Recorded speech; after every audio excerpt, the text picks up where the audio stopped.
ബിസ്മില്ലാഹിർ റഹ്മാനിർ റഹീം. അൽഹംദുലില്ലാഹി റബ്ബിൽ ആലമീൻ. വസ്സലാത്തു വസ്സലാമു അലാ അഷ്റഫിൽ മുർസലീൻ വഅലാ ആലിഹി വഅസ്ഹാബിഹി അജ്മഈൻ വമൻ തബിഅഹും ബിഇഹ്സാനിൻ ഇലാ യൗമിദ്ദീൻ.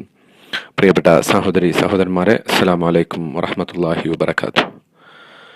പരിശുദ്ധ ഖുർആനിൽ സൂറത്തുൽ ബഖറയിൽ അല്ലാഹു സുബ്ഹാനഹു വതആല ദാനധർമ്മങ്ങളെക്കുറിച്ച് പറയുന്നിടത്ത് വളരെ സുപ്രധാനമായ ഒരു പ്രസ്താവന നടത്തുന്നുണ്ട്. ഖൗലും മഅറൂഫുൻ വമഗ്ഫിറത്തുൻ ഖൈറും മിൻ സ്വദഖത്തിൻ യത്ബഉഹാ അദാ വല്ലാഹു ഗനിയ്യുൻ ഹലീം. അർത്ഥമിതാണ്: ഒരു നല്ല വാചകം, അതുപോലെ തന്നെ മാപ്പ് കൊടുക്കുക, വിട്ടുവീഴ്ച ചെയ്തു കൊടുക്കുക, ഇത് ഉത്തമമാണ്. ഖൈറും മിൻ സ്വദഖത്തിൻ യത്ബഉഹാ അദൻ. ഒരു ദാനധർമ്മം ചെയ്തിട്ട് അതിനുശേഷം ഒരു ഉപദ്രവം തുടർന്നു വരുന്നതിനേക്കാൾ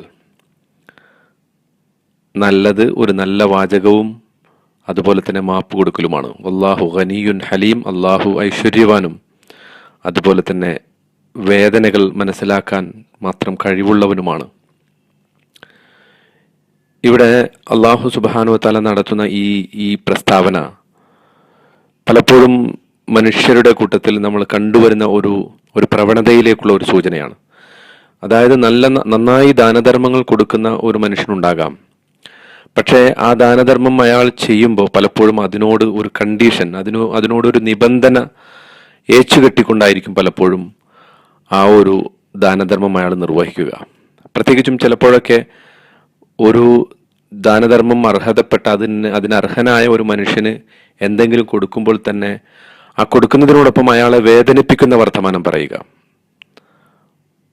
അയാളുടെ മനസ്സിൽ വേദനയുണ്ടാക്കുന്ന പ്രവർത്തനങ്ങൾ അതോടൊപ്പം ഈ ദാനധർമ്മം കൊടുക്കുന്നതോടൊപ്പം തന്നെ ആ മനുഷ്യന്റെ ഔന്നത്യത്തെയും അയാളുടെ ഒരു ഇസ്ലാം ഓരോ മനുഷ്യനും നൽകിയ ഒരു ആദരവും ബഹുമാനവും ഉണ്ടല്ലോ, ആ ബഹുമാനത്തെയും ഒക്കെ ആദരവിനെയും ഒക്കെ ലംഘിക്കുന്ന രൂപത്തിൽ അയാളുടെ ഒരു പ്രത്യേകമായിട്ടുള്ള ഓരോ മനുഷ്യന്റെയും ഉള്ള അഭിമാനത്തെ വ്രണപ്പെടുത്തുന്ന രൂപത്തിൽ, അദ്ദേഹത്തെ വ്രണപ്പെടുത്തുന്ന രൂപത്തിൽ ആ ദാനധർമ്മം നിർവഹിക്കുമ്പോൾ സംഭവിക്കുന്നത് ആ ദാനധർമ്മം കൊണ്ട് ഒരു കാര്യവുമില്ലാതാവുകയാണ്.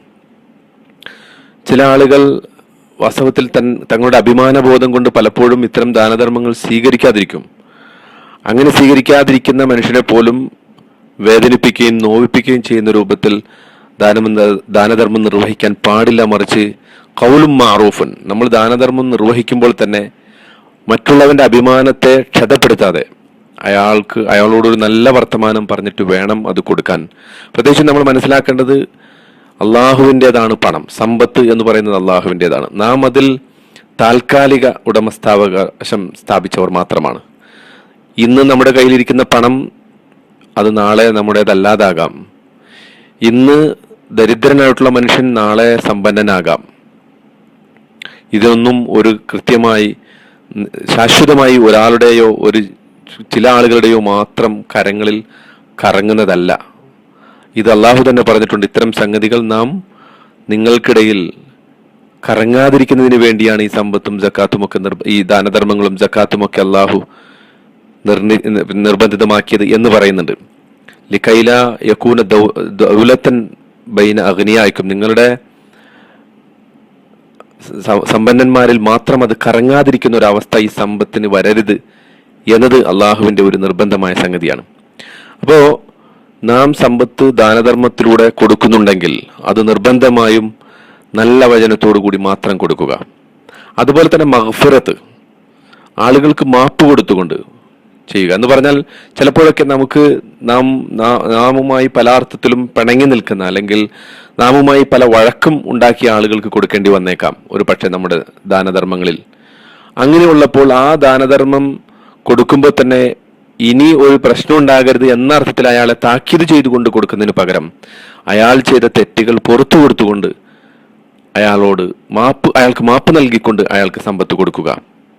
ഇത് വളരെ പ്രധാനപ്പെട്ടതാണ്. ഒന്നും പ്രതീക്ഷിക്കാതെ, തിരിച്ചൊന്നും പ്രതീക്ഷിക്കാതെ, അതാണ് ചുരുക്കി പറഞ്ഞാൽ ദാനധർമ്മത്തിന്റെ ഏറ്റവും ആത്മാവ് എന്ന് പറയുന്നത് ഒന്നും പ്രതീക്ഷിക്കാതെ കൊടുക്കുക. സൂറത്തുൽ ദഹ്ർ അല്ലെങ്കിൽ സൂറത്തുൽ ഇൻസാൻ എന്ന് രണ്ട് പേരുള്ള ആ സൂറത്തിൽ അള്ളാഹു ഇങ്ങനെ പറയുന്നുണ്ട്: വയുത്ഇമൂന ത്വആമ അലാ ഹുബ്ബിഹി മിസ്കീനം വയതീമം വഅസീറ. അവർ ഭക്ഷണത്തോട് ആഗ്രഹമുള്ളതോടൊപ്പം തന്നെ അവർ പിന്നെ അഗതികൾക്കും, യുത്തമൂന താമ മിസ്കീനം വയത്തീമം വസീർ അനാഥകൾക്കും ബന്ധനസ്ഥർക്കുമൊക്കെ അവർ ആ ഭക്ഷണം കൊടുക്കുന്നു, ഭക്ഷണം ഭക്ഷിപ്പിക്കുന്നു. എന്നിട്ട് അവർ പറയുന്നു, ഇന്നമാ നുതഇമുക്കും ലിവജ്ഹില്ല, ഞങ്ങൾ അള്ളാഹുവിന്റെ പ്രീതി മാത്രം കാംക്ഷിച്ചുകൊണ്ടാണ് നിങ്ങൾക്ക് ഭക്ഷണം നൽകുന്നത്. ലാ നുരീദു മിൻകും ജസാഅൻ വലാ ശുക്കൂറ, നിങ്ങളിൽ നിന്ന് ഏതെങ്കിലും അർത്ഥത്തിലുള്ള ഒരു പ്രതിഫലമോ അല്ലെങ്കിൽ ഒരു നന്ദി വാക്ക് പോലുമോ ഞങ്ങൾ ആഗ്രഹിക്കുന്നില്ല.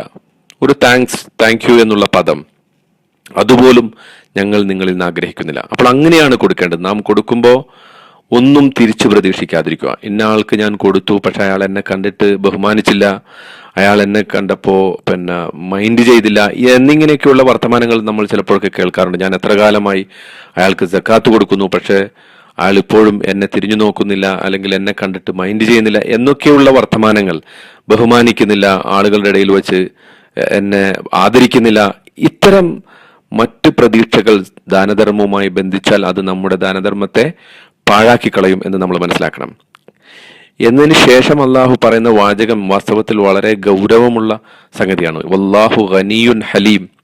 രണ്ട് വിശേഷണം ഈ ദാനധർമ്മത്തെക്കുറിച്ച് ഇങ്ങനെ പറഞ്ഞതിന് ശേഷം അള്ളാഹു പറഞ്ഞു, വല്ലാഹു ഗനിയുൻ. ഒന്ന്, അള്ളാഹു ഐശ്വര്യവാനാണ്.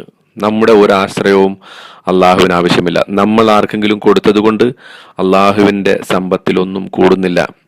മറിച്ച് അള്ളാഹു പറയാണ്, നിങ്ങളുടെ ഈ സമ്പത്ത് നിങ്ങൾ പരസ്പരം കൊടുക്കുമ്പോൾ അത് വാസ്തവത്തിൽ നിങ്ങൾക്ക് തന്നെയാണ് ഗുണമായിട്ട് മാറുന്നത്. വളരെ നിഷ്കളങ്കമായി നിങ്ങൾ കൊടുക്കുമ്പോൾ, അള്ളാഹുവിന്റെ പ്രീതി മാത്രം ആഗ്രഹിച്ചുകൊണ്ട് കൊടുക്കുമ്പോൾ അത് നിങ്ങളുടെ സമ്പത്തിൽ തന്നെ ഐശ്വര്യമുണ്ടാക്കുന്നു. നിങ്ങളുടെ സമ്പത്തിൽ ഒരിക്കലും അത് കുറവ് വരുത്തുന്നില്ല. മറിച്ച് അള്ളാഹുവിന് നിങ്ങളുടെ പണം ആ അർത്ഥത്തിൽ ആവശ്യമില്ല.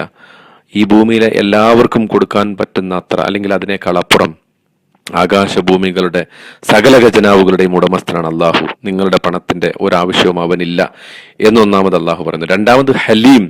ഹലീം എന്ന് പറഞ്ഞാൽ മറ്റുള്ളവരുടെ വേദന മനസ്സിലാക്കുന്ന ഒരാൾക്ക്, അങ്ങനെയുള്ള ആ ഒരു, അല്ലെങ്കിൽ മറ്റുള്ളവരുടെ വികാരങ്ങളെ ഉൾക്കൊള്ളാൻ സാധിക്കുന്ന ഒരാൾക്കാണ് ഹലീം എന്ന് പറയുക. അള്ളാഹുവിനെ സംബന്ധിച്ചിടത്തോളം അള്ളാഹുവും ആ അർത്ഥത്തിൽ മറ്റു മനുഷ്യരുടെ വേദന മനസ്സിലാക്കുന്നവരാണ്. ഈ പറഞ്ഞ അള്ളാഹുവിന്റെ ഈ ഗുണം ഇവിടെ പറയുമ്പോൾ ഉദ്ദേശിക്കുന്നത് നിങ്ങളും ആ അർത്ഥത്തിൽ അള്ളാഹുവിന്റെ ഗുണങ്ങളെ ഉൾക്കൊള്ളുന്നവരാകണം. നിങ്ങളും മറ്റുള്ളവരോട് സെൻസിറ്റീവായി പെരുമാറാൻ സാധിക്കണം.